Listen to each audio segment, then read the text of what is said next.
আসসালামু আলাইকুম রহমতুল্লাহ। আমি আবুল হাসান তানবীর আছি আপনাদের সাথে। আজকে আমি সি প্রোগ্রামিংয়ের আমাদের পর্ব 2 অর্থাৎ ভ্যারিয়েবল অ্যান্ড ডাটা টাইপ নিয়ে কথা বলবো। তো সেখানে যে টপিকগুলো থাকবে সেগুলো হচ্ছে 1 database information, 2 C programming token character set, 3 identifier কি, ভ্যারিয়েবল কি এবং মেমোরিতে কীভাবে কাজ করে সেই বিষয়টা, 4 data types, 5 constants and literals, 6 variable declaration and initialization, 7 scope and lifetime, 8 memory representation of variable, 9 typecasting, implicity and explicity। তো আমরা শুরু করি। প্রথমত হচ্ছে 1 ডাটাবেস ইনফরমেশন। প্রথমত আমরা ডেটা এবং ইনফরমেশন এটার সংজ্ঞাটা জানবো এবং এটা সম্পর্কে আমরা আলোচনা করব। তো অনেকেই আমরা এই জায়গায় ভুল করে থাকি, যেমন ডেটাকে আমরা ইনফরমেশন বলে দেই এবং ইনফরমেশনকে আমরা ডেটা বলে দেই, বা আমরা যখন সংজ্ঞায়িত করি সেক্ষেত্রেও কিন্তু আমরা আলাদা করতে পারি না। যদি আপনাকে বাংলায় প্রশ্ন করা হয় যে উপাত্ত কাকে বলে, তখন কিন্তু আপনি অনেক সময় কিন্তু কনফিউশনে থাকেন এবং ভুলভাবে উত্তর দেন। অথবা আমরা যদি বলি যে তথ্য কাকে বলে, তখনও কিন্তু আপনার কনফিউশন চলে আসে আসলে তথ্যটা কী। তো এই যে আমাদের একটা কনফিউশন, সেটা দূর করার জন্য মূলত আমি এখানে ডেটা এবং ইনফরমেশনটা রেখেছি। এবং আমাদের সি প্রোগ্রামিংয়ের ক্ষেত্রে যেহেতু আমরা ডেটা নিয়ে কাজ করতে হবে, তো সেক্ষেত্রে আমাদের এই জিনিসটা কিন্তু অনেক গুরুত্বপূর্ণ বিষয়। তো প্রথমত আমরা আসি ডেটা, যেটাকে আমরা ইংলিশে যদি সংজ্ঞায়িত করি তাহলে জিনিসটা এরকম হবে: data is a raw unorganized fact that need to be processed. Data can be something simple and seemingly random and useless until it is organized. আমরা যদি বাংলায় বলি যে উপাত্ত কাকে বলে, তো উপাত্তর যে সংজ্ঞাটা সেটার ক্ষেত্রে আমাদের যে ইংলিশে যে ডেটাটা থাকে, ডেটার যে শব্দটা, সেই শব্দটা মূলত ল্যাটিন শব্দ ডেটাম থেকে এসেছে। উপাত্ত হলো তথ্যের ক্ষুদ্রতম একক। এগুলো সাধারণত এলোমেলো বা অগোছালো কিছু অক্ষর, সংখ্যা, চিহ্ন ইত্যাদি হয়ে থাকে বা ইত্যাদি হতে পারে, যেমন 5, a, %, @ 1 2 3 4 বা যে কোনো ছোটোখাটো এলিমেন্ট, সেগুলোই মূলত যে ডেটা। আর এগুলার কোনো অর্থ থাকে না। এটা আমরা যদি বলি যে মিনিংলেস, মানে এটার কোনো অর্থ নাই। এটাকে যদি আমরা প্রক্রিয়া করি তারপর এটার একটা অর্থ বের হয়। তো আমরা যদি একটু নিচে আসি, সেটা বলা যে ডেটা হলো প্রক্রিয়াকরণের আগের অবস্থা, যা সাধারণত ইনপুট হিসেবে ব্যবহৃত হয়। তো কিসের ইনপুট হিসেবে ব্যবহৃত হয়? অর্থাৎ যখন আমরা একটা ইনফরমেশন তৈরি করব, সেই ইনফরমেশনের ইনপুটটাই ডেটা। এককভাবে কোনো ডেটা পূর্ণাঙ্গ অর্থ প্রকাশ করতে পারে না। যেমন আমরা যদি বলি এই যে এ আলফাবেটটা, এটা দিয়ে নর্মালি কোনো কিছু আমরা বুঝি না। যদি কাউকে বলেন, সে কিছুই বুঝবে না। সে হয়তো এতটুকু জানবে যে এটা একটা আলফাবেট, কিন্তু এটা দিয়ে আমরা কোনো মিনিং দাঁড় করাইতে পারি না। এটার সাথে যখন আমরা আরও 2টা ডেটা যুক্ত করব, যেমন ডিডি, তাহলে আমরা বুঝবো যে অ্যাড মানে কোনো কিছু যুক্ত করার জন্য বলতেছে। এভাবে আমাদের ডেটাটা ইনফরমেশনে পরিণত হয়। তো এই ডেটা একদম ছোট্ট এলিমেন্ট, ক্ষুদ্রতম এলিমেন্ট, যেটা মূলত কোনো অর্থ থাকে না, যেটার কোনো মিনিং নেই, সেটাই মূলত ডেটা। নেক্সট আমরা আসি ইনফরমেশন বা ইনফরমেশন কাকে বলে। আমরা যদি ইংরেজিতে সংজ্ঞায়িত করি তাহলে বিষয়টা এরকম হয় যে information is organized and processed data. It is meaningful and useful, helping us to understand things and make better decision.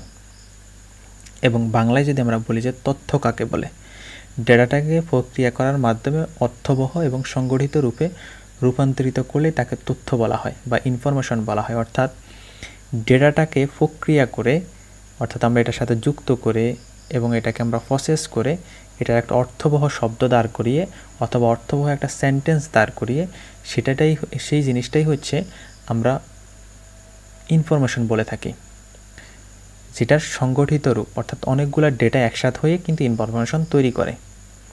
তথ্য হলো প্রক্রিয়াকরণের পরের অবস্থা, অর্থাৎ যখন অনেকগুলো ডেটা একসাথ হবে এবং সেটাই আমাদের ইনফরমেশন। আর এটা যে প্রক্রিয়াকরণের পরের অবস্থা, অর্থাৎ যা আউটপুট হিসেবে ব্যবহৃত হয়। অর্থাৎ তথ্য হলো সুনির্দিষ্ট, কাঠামোগত এবং অর্থপূর্ণ ডেটার রূপ, যা আমাদের কোনো বিষয় সম্পর্কে পূর্ণাঙ্গ ধারণা দেয়। তথ্য সম্পূর্ণভাবে ডেটার উপর নির্ভরশীল। ডেটা ছাড়া কোনো তথ্য তৈরি করা সম্ভব না। তার মানে একটার সাথে কিন্তু একটা জড়িত, অর্থাৎ ডেটা যেটা আছে সেটা কিন্তু সংগঠিত হয়ে তথ্য তৈরি করে। আর এই ডেটা এবং ইনফরমেশনের মধ্যে পার্থক্য। আর আমরা যদি বাংলায় বলি তথ্য এবং উপাত্তর মধ্যে পার্থক্য। তো আমাদের যাতে এই বিষয়টা আর ভুল না হয়, সেটার জন্য আমি এই ভিডিওতে এটা আলোচনা করে দিলাম। আর আপনাদের মধ্যে যাতে কনফিউশন না থাকে, সেটা আশা করি আপনারা বুঝতে পেরেছেন। যদি আপনাদের বুঝতে কোনো সমস্যা হয় অবশ্যই হচ্ছে কমেন্ট বক্সে জানাবেন যে আপনাদের এই জায়গায় বুঝতে সমস্যা হচ্ছে। সি প্রোগ্রামিংয়ের পর্ব 2 এর ভ্যারিয়েবল এবং ডেটা টাইপ পর্বের আমরা ডেটাবেস ইনফরমেশন এটা নিয়ে আমরা আলোচনা করেছি। এখন আমরা আলোচনা করব হচ্ছে সি প্রোগ্রামিং টোকেন এবং ক্যারেক্টার সেট। তো আমরা সি প্রোগ্রামিংয়ের টোকেন সম্পর্কে জেনে আসি যে সি প্রোগ্রামিংয়ের টোকেনটা আসলে কী। আমরা যদি এটা একটু সংজ্ঞায়িত করতে চাই তাহলে বিষয়টা এরকম হবে যে সি প্রোগ্রামিং ভাষার সবচেয়ে ক্ষুদ্রতম এককে টোকেন বলা হয়। সি প্রোগ্রামিংয়ের 3 ধরনের টোকেন আছে এবং সকল প্রোগ্রামেই এই টোকেনসমূহ ব্যবহৃত হয়। তো প্রথমত আমরা আসি হচ্ছে কিওয়ার্ড, দ্বিতীয়ত হচ্ছে ভ্যারিয়েবল এবং হচ্ছে তৃতীয়ত হচ্ছে কনস্ট্যান্ট। এই তিনটে হচ্ছে সি প্রোগ্রামিংয়ের টোকেন। আর সি প্রোগ্রামিংয়ের টোকেন মানে হচ্ছে সবচেয়ে ক্ষুদ্রতম একক, অর্থাৎ সি প্রোগ্রামিং ভাষার সবচেয়ে ক্ষুদ্রতম একক মানে ছোট্ট ছোট্ট যে বিষয়গুলো আছে সেটার ভিতরে সবচেয়ে ক্ষুদ্রতম একক হচ্ছে টোকেন। তো প্রথমত আমরা আসি হচ্ছে কিওয়ার্ড সম্পর্কে জেনে নেই যে কিওয়ার্ডটা কী। তো কিওয়ার্ডটা হচ্ছে যে প্রোগ্রামিংয়ের কিওয়ার্ড হলো পূর্ব নির্ধারিত এবং সংরক্ষিত শব্দ যা বিশেষ অর্থ বহন করে। সি প্রোগ্রামিংয়ে কেস সেন্সিটিভ হওয়ায় সকল কিওয়ার্ডকে ছোট হাতের অক্ষরে লিখতে হয়। এখানে আমরা জানলাম এটা কীভাবে লিখতে হবে এবং হচ্ছে এটার সংজ্ঞাটা কী। এখন আমি হচ্ছে একটু আলোচনা করি সেই বিষয়টা নিয়ে। মূলত হচ্ছে যে আমাদের প্রোগ্রামিংয়ে বিভিন্ন ধরনের কিওয়ার্ড রয়েছে। যেমন আমরা যদি এক্সাম্পল হিসেবে দিই যে এখানে দেখেন আমরা রাইট পাশে কিন্তু একটা টেবিল আছে। তো এই টেবিলের ভিতরে আমাদের এখানে টোটাল 32টা কিওয়ার্ড আছে। আর সি প্রোগ্রামিংয়ে কিন্তু 32টা কিওয়ার্ডেই থাকে। আর এই 32টা কিওয়ার্ডের ভিতরে আমরা যদি প্রথমে আসি অটো বা হচ্ছে ডাবল বা হচ্ছে আমাদের এখানে ইন্টিজার, এই যে ইন্টিজার যে শব্দটা এটা কিন্তু একটা সংরক্ষিত শব্দ, মানে তাদের লাইব্রেরিতে কোথাও না কোথাও এটা ডিফাইন করা আছে এবং এই ইন্টিজার লেখাটা আপনি যখন লিখবেন সে কোনো একটা নির্দিষ্ট কাজ সমাধান করবে বা সে কোনো একটা নির্দিষ্ট কাজের জন্য তাকে তৈরি করা হয়েছে। তো এই জন্য হচ্ছে এটাকে বলা হয়েছে যে সংরক্ষিত শব্দ এবং এগুলাকে সবগুলোকে কিন্তু ছোটো হাতের লেখা হয়েছে। আর এগুলা কিন্তু কেস সেন্সিটিভ, অর্থাৎ বড় হাতের এবং ছোটো হাতের সেগুলো কিন্তু আলাদা। বড় হাতের ইন্টিজার লিখলে সেটা আলাদা বিষয় এবং ছোটো হাতের ইন্টিজার লিখলে সেটা আলাদা বিষয়। কিন্তু আমরা যে কিওয়ার্ডগুলো আছে এই কিওয়ার্ডগুলোকে কখনো আমরা আমাদের নিজের ইচ্ছা মতো আমরা ইউজ করতে পারবো না। এগুলো আমরা বিভিন্ন কাজের জন্য নির্দিষ্ট কাজ সম্পন্ন করার জন্য এই কিওয়ার্ডগুলোকে আমাদেরকে ইউজ করতে হবে।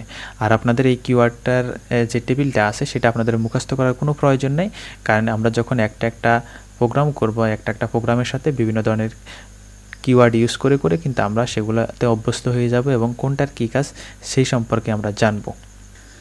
সি প্রোগ্রামিংয়ের টোকেনগুলোর মধ্যে আমরা কিওয়ার্ড সম্পর্কে জানলাম এবং ভ্যারিয়েবল ও কনস্ট্যান্ট এই দুটো সম্পর্কে আমরা পরে জানব। তার আগে হচ্ছে আমরা ক্যারেক্টার সেট সম্পর্কে জানব। ভ্যারিয়েবল এবং কনস্ট্যান্ট এই দুইটা আলাদা টপিকে আলোচনা করা হবে এবং সেগুলো বিশদভাবে আলোচনা করা হবে। তো আমরা এখন যেটা আলোচনা করব সেটা হচ্ছে যে অক্ষর সেট বা যেটাকে আমরা ইংলিশে বলি ক্যারেক্টার সেট। সি প্রোগ্রামিংয়ে ব্যবহৃত বৈধ বর্ণমালায় আলফাবেট, ডিজিট, বিশেষ অক্ষর যেটাকে আমরা ইংলিশে বলি স্পেশাল ক্যারেক্টার এর সমাহারই হলো অক্ষর সেট বা character set.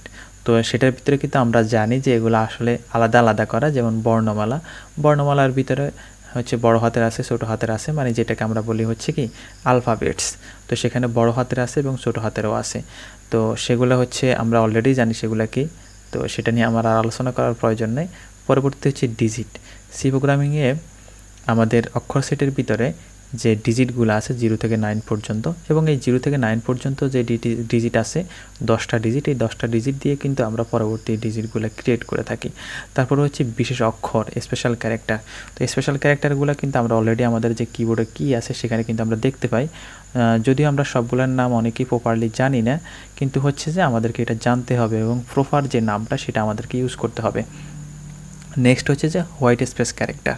White space character আসলে যেটা বোঝাচ্ছে সেটা হচ্ছে যে আমরা কিবোর্ডে যে স্পেস রিলেটেড কিগুলো চাপ দিই সেগুলাই হচ্ছে হোয়াইট স্পেস ক্যারেক্টার। যেমন আমরা কিবোর্ডে অনেক সময় ট্যাব চাপ দিই, ট্যাবটা কিন্তু একটা হোয়াইট স্পেস ক্যারেক্টার। আমরা যদি কিবোর্ড থেকে স্পেস চাপ দিই স্পেসটাও কিন্তু হোয়াইট স্পেস ক্যারেক্টার। আমরা কিবোর্ড থেকে এন্টার চাপ দিই এন্টারটাও কিন্তু হোয়াইট স্পেস ক্যারেক্টার। তো এই যে হোয়াইট স্পেস ক্যারেক্টারগুলো আছে এগুলোকে বলা হচ্ছে হোয়াইট স্পেস, এই যে ক্যারেক্টারগুলো আছে এগুলোকে বলা হয়েছে হোয়াইট স্পেস ক্যারেক্টার। তো সেখানে আমরা কিন্তু কয়েকটা উদাহরণ দিয়ে দিছি, খালি স্পেস, নতুন লাইন, অনুভূমিক ট্যাব মানে হরিজন্টাল ট্যাব, তারপর আরও আছে যেগুলো আমরা সরাসরি দেখি না বা আমরা হচ্ছে আউটপুটে দেখতে পাই না, সেই বিষয়গুলো আছে এটার সাথে। নেক্সট হচ্ছে আমরা যে সাইন এবং সিম্বলগুলো আছে অর্থাৎ যতগুলো ক্যারেক্টার আছে সবগুলোর কিন্তু একটা একটা সুন্দর নাম আছে। তো সেই নামগুলো আমরা একটু দেখে নিব, কারণ এই নামগুলো আমরা অনেক সময় ভুল করি, অথবা আমরা অনেকেই এরকম হয় যে হয়তোবা এটার নাম কেউ বলতেছে হ্যাশ সাইন, আবার কেউ বলতেছে ধরেন হচ্ছে নাম্বার সাইন। তো দুজনের ভিতরে কিন্তু কনফ্লিক্ট হয়ে যায়। কেউ বলে যে না হ্যাশ রাইট, কেউ বলে যে না নাম্বার সাইন রাইট, কিন্তু দুইটাই রাইট। তো সেজন্য হচ্ছে এই যে আমাদের ক্যারেক্টারগুলো আছে, মানে হচ্ছে যে কিগুলো আছে, সেই কিগুলোর ভিতরে যে সিম্বলগুলো আছে সেগুলো সম্পর্কে আমাদের ক্লিয়ার একটা ধারণা থাকতে হবে, তাহলে আমাদের আর কনফিউশন তৈরি হবে না। তো আমি হচ্ছে এখানে যে স্লাইডগুলো দিলাম, আপনারা হচ্ছে এগুলা স্ক্রিনশট নিয়ে রাখতে পারেন, অথবা হচ্ছে আপনারা খাতায় নোট করতে পারেন। সেটা হচ্ছে আপনাদের জন্য বেস্ট প্র্যাকটিস, এবং আপনারা এটার নামগুলো ভালোভাবে শিখে ফেলতে পারবেন।